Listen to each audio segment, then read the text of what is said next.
Good morning, guys. This is Big Rich from Ohio Fish Rescue, and today we're going to tell you the story of the 3,000-gallon tank, as long as showing you how we built it along the way.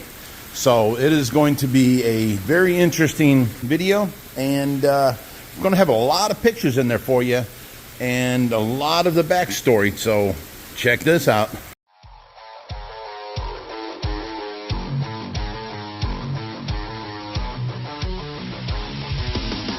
Are you done yet? You around if you don't stop. All right, guys, we're here today with another edition of Awesome People. All right, so we got another order from Gold Belly from the that means it's food from Brooklyn. Company. That has to be. I bet you it's got to be Stephen Bundleluck. But there's some papers in here. Let's see if there's a note. For Rich Price to Big Rich, Josh, Brittany, and the rest of the OFR family. A little something to enjoy with your coffee, or as we say, coffee. Coffee. Best wishes for a happy holiday. That's Stephen. Valerie and Stephen Bundleluck. Hi, Val. Hi, Steve. From Brooklyn. They're great. He was out here, and me and who was it? Who was here at the time? We were making so much fun of it, the way they said coffee, you know? And then Stephen come out, and he didn't say it as you know, accented as we made it. So I'm telling Steven, he's from New York, you know, born and bred and raised there. And then I'm like, no, you're saying it wrong, Steven. It's coffee with the W. He's like, no, it's coffee. And he, you know, he's kept on. It was funny. You had to be there, I guess. In the first container, there's some chocolate cookies of some sort. Oh, my God. Oh, that smells amazing. Yes, it does. And in the second one, if I can get it open, looks like fudge. Fudge? Ooh, look at that. Awesome. Steven, love you, brother. Thanks, Val. Love you too. I'm sorry. I'm flabbergasted over here. I don't know what to say, but thank you, guys. But, you know, I've been trying to diet. As long as I've had these broken ribs and broke toes, I'm trying to diet. It's so hard because I'm stuck in this house so much, and it's hard to diet. Now you put this in front of me. You got a pregnant lady that'll love some of them. Oh, yeah, Brittany will tear this up, huh? Should I send her some pickles and ice cream with it? She doesn't like pickles. Really? A pregnant girl don't like pickles, okay. I like pickles. Her cravings right now have, oddly enough, been protein bars. What? And fruit. What? Yeah. That's not a pregnant woman. I've lucked out here. No. You've totally lucked out. No, 4 o'clock in the morning, I got to have gummy worms. Weirdest one was late at night, she wanted a pomegranate. What? Pomegranate. I don't think I've ever even had a pomegranate. Ouch. Ow. Okay. Well, we still love you, Brittany, and thank you, Steve and Val, from New York there. Thank you so much. You know, love you, part of the family. You know that. Until next time. Yes, this has been another edition of Awesome People. Okay, so we got Phil McCarthy here. Hey. You're here to pick up what? The chocolate cichlids. Chocolate cichlids. Let's go on back and see what we can find. All right, so basically, I just said you picked out all these chocolate cichlids. Yes. And why is that? Because they're awesome, and they get the sweet velociraptor mouth, parrot mouth when they get bigger. Yes, they are awesome. They got great colors when they get big, ain't they? Yes, they do. They got got a little growing up to do, and then they'll be perfect. Perfect. All right, sir. You guys take care. It was nice having you guys here, and watch the video. One, Okay, so now let's get to the tank itself. This big monster right here, this 3,000-gallon tank. It is 16 foot long, 7 foot from front to back, and I believe this is 48 inches tall with a 44-inch window that is 11 foot long. Well, it was 12 foot long window, but the opening is 11 foot, and 11 foot something. And it is 1 inch glass. That came from a fish tank that someone, they had at their pet store, and the bottom cracked. So we used it for the front and the back panel. And we used the front panel for this. We had to dismantle the fish tank and take it apart and save this front glass. And then we had the back glass out back waiting for our next build. Well, they started building the addition over here, and the guys went to move it, and they didn't care. They're not as careful as I would have been with Josh if we had to move it. And they let one of the corners hit the ground, and the whole thing busted. So we lost the back panel, and there was really nothing I could do about it. So I mean, it was upsetting, but anyways, we still had the front panel. So we decided we're going to build this because at the time, this was all useless space right here. And it was just storage stuff. So I was like, let's measure out how far we can go. So I measured over to where the very center of the door is, which is right here. And then I went a couple inches more. So this can't move. This can't open and close. So it's really not in the walkway because this tank ends at this doorway right here, and that tank starts at that doorway. So we have 34 inches to here, and then this would be a 36. So that's how I designed it, and that was exactly 7 foot. And then we went 16 foot long. If I'd have thought about it, I would have went longer and had an open window on that side. If I had built it today, that's how I would build it. And I'd build it a little bit taller. I couldn't do anything about the window, but I could have like 6 inches of wood here and then the top up here, So to give it a little bit more room in there. But, I'm happy with what it is. It turned out very nice, and it's been holding up very well since. And it's an amazing build. So what we're going to do is go on to the pictures now. So enjoy these. I'll talk through them and explain each picture to you. And I'll get back to the fish. Okay, this is the first piece of wood for this stand on the wall. There's the wall being built. I put them every 12 inches on center. And there's the one wall done. We just got to copy that and make the end walls. Now we've got, there it is. And look at Tracy, she's so happy. I miss her. We've got them going in, the sidewalls up, and screwing them together. And then, there it is, with the front window cut out and everything. It's all together and done. We had to actually flip it over, see the window in the back now, so that the bottom is up and we can get the bottom put on. So we're screwing the bottom in with 4-inch long screws. And we'll use 2x8s, 2x10s, whatever we had extra. There's the screws. And, we got it done. So we flip it back over. Now it's done with the bottom. So we can start, sheathing. We're putting the sheathing on. There's the flooring in. Here's the walls coming on. No, but we had to stop on the back walls because we had a problem. We're covering up all the plugs. So I had to take the plugs out of the bottom, run them up the wall, cut new holes for them. There they are with the plug cover on the bottom and the new plugs up higher. So then here's the top for it. The top is its own bracing that sets on top and screws down to it. And there it is installed. It looks good, and it's going to work well as a back shelf to hold up a bunch of stuff that we have laying around that, it was in our way. So we decided to use up that space. Now here's the paint going on. That's actually, it's called Interseal 670HS. You can look it up on the internet. Josh got it all over his hand. It's beer break time. So the walls are done. He's starting to, fiberglass the bottom and paint over that. Now we've got the paint going on. Sorry if I'm having to rush here, but the pictures are going by and I'm trying to keep up. So the painting's done up till the front framework on the inside. Now we're doing the top to make it match and make it look good.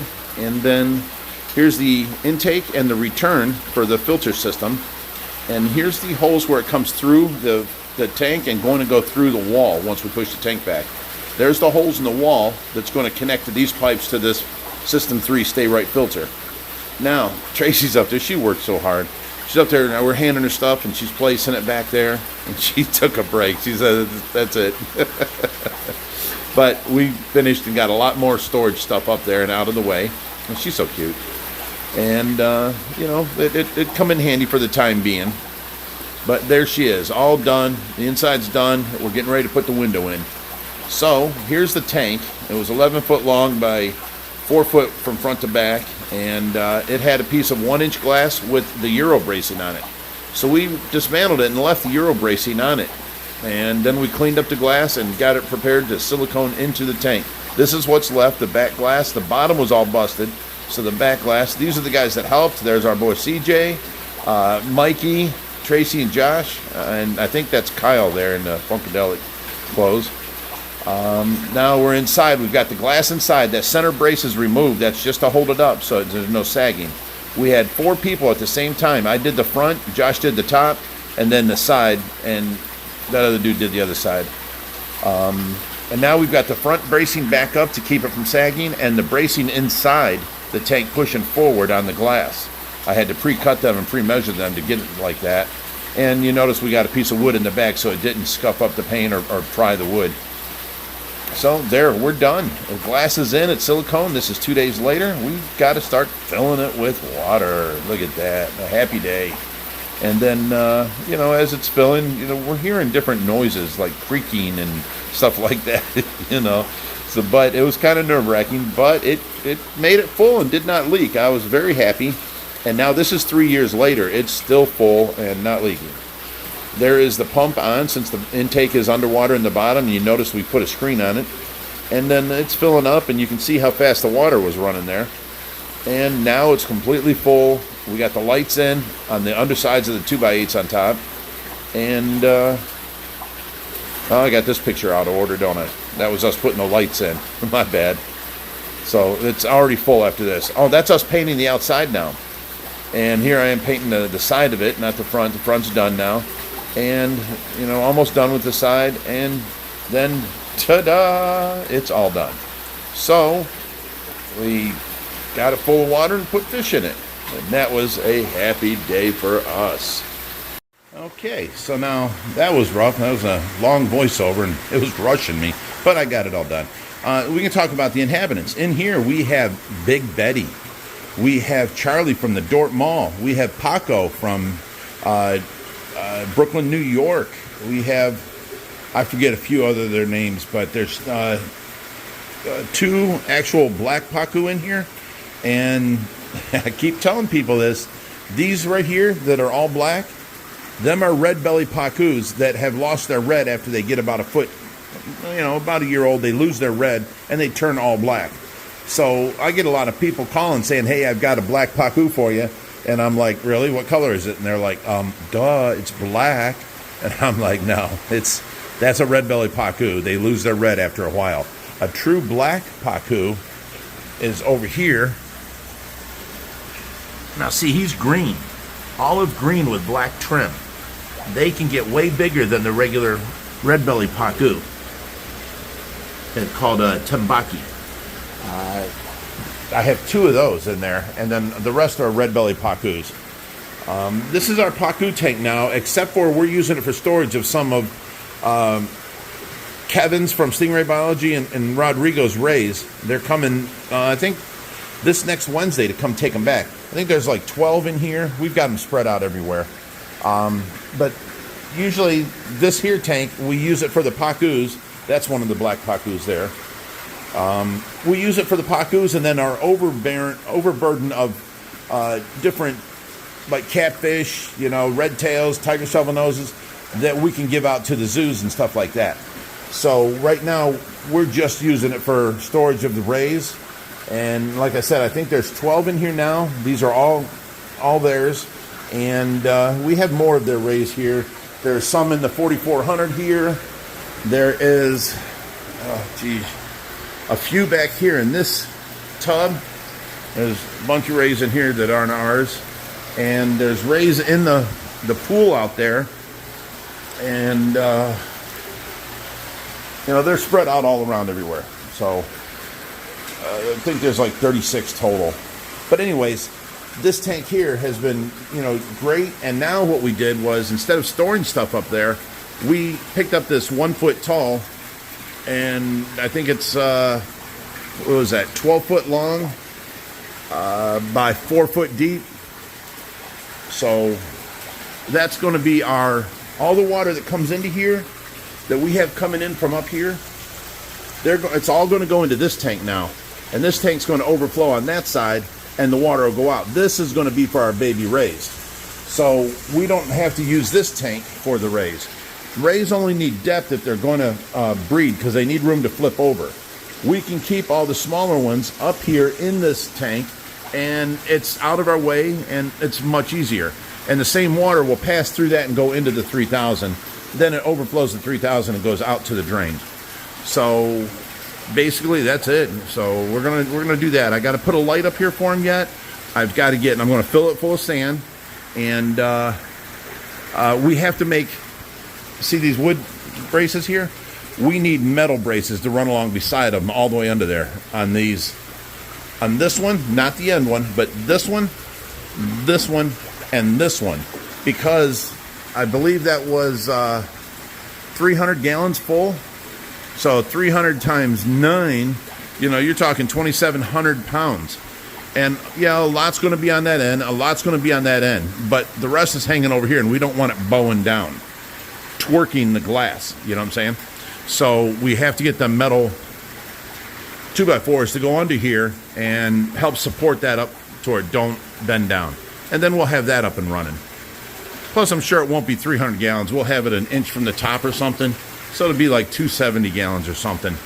That'll be fine. But back to this tank. We got this big piece of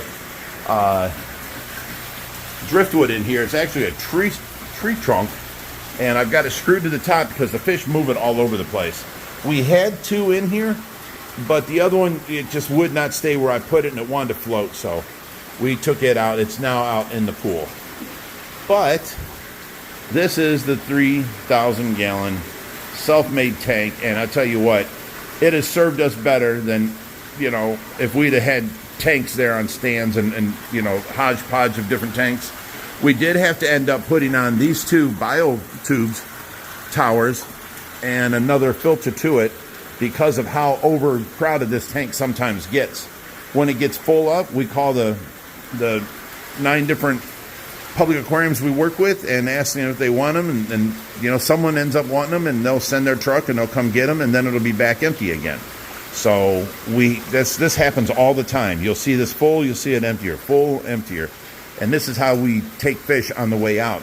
These are fish that we can find homes for and that kind of stuff. And I always try and find them homes with the public aquariums or any of our buddies. See, people with big fish tanks pretty much know each other.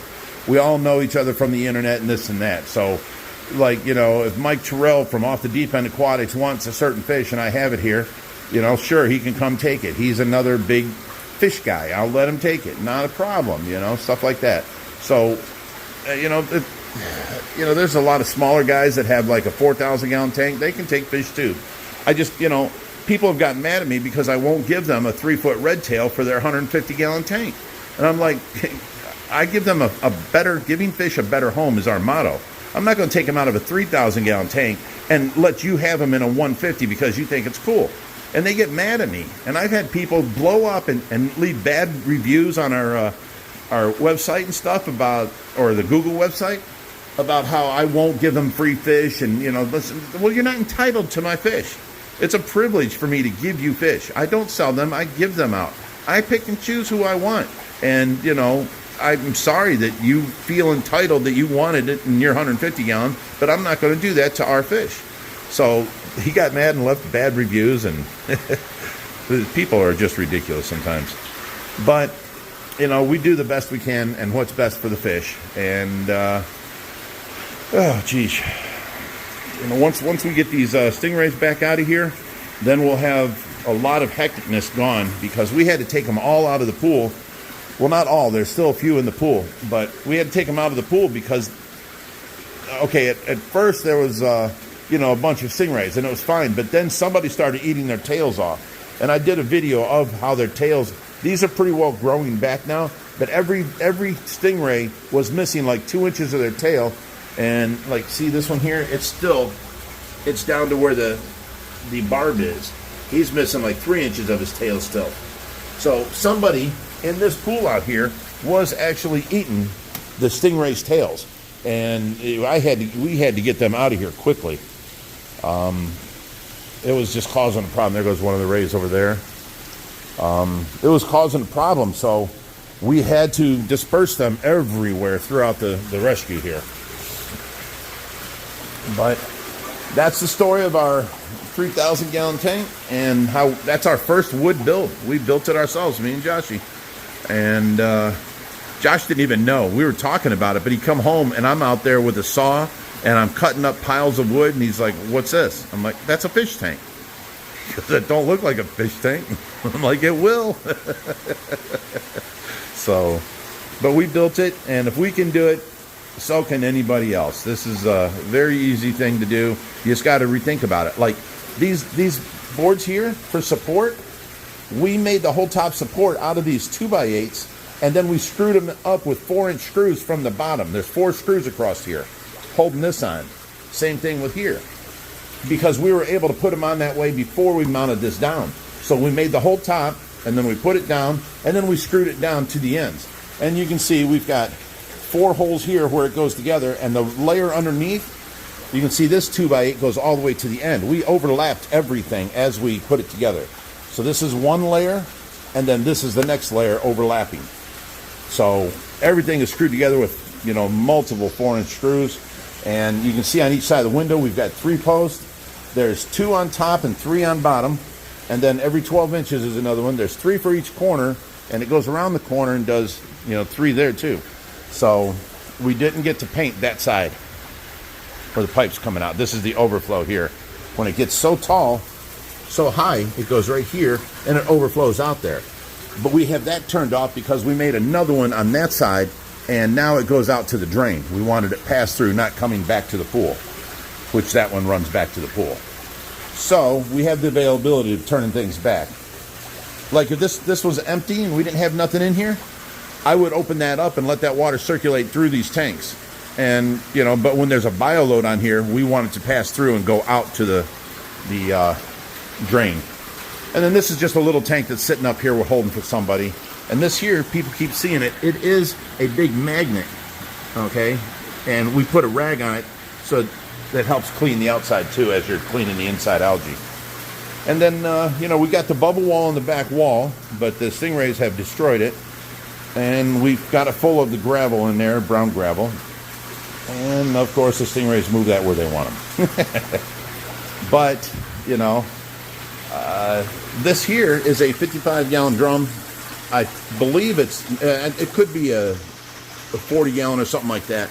But that's full of bio balls, and we have it running constantly so that if we have to set up a new tank, we can just take this and put it to it with a pump. It has 3 mesh pads up top, and then it's all bio balls all the way through. So it's a up and running filter, but we have it for spare. Like if I want to set up a 1,000-gallon tub outside, I have a filter for it right there, and it ain't going to bother this tank here. So, you know, we do stuff like that to help ourselves out. Now, you see a little bit of wetness here, but that's because the whole floor was wet. You see it's flooded. I did a mistake. We just got a bunch of koi in the back, and I pumped water out from here and then pumped it out, you know, outside to the 1,000-gallon tub out there. And then I come in here and unplugged it and shut it off, and I forgot to take the hose out of that side. So it backflowed to this pump and then filled up this whole room. You can see it's still filled up this whole room with water. So that is not the tank leaking. But every time it gets wet and draws itself under the tank. So that stays wetter for a day or two more after I dry out the whole entire floor. So just problems, you know, monster fish keepers have around. But I hope you guys, you know, like this, and I answered some of your questions about the 3,000-gallon build. And, you know, if you enjoy the video, hit that like button. And a lot of times you guys got to check your subscribe button because I don't know why or how, but YouTube has been unsubscribing people. Make sure you're still subscribed. So until next time, stay fishy, my friends.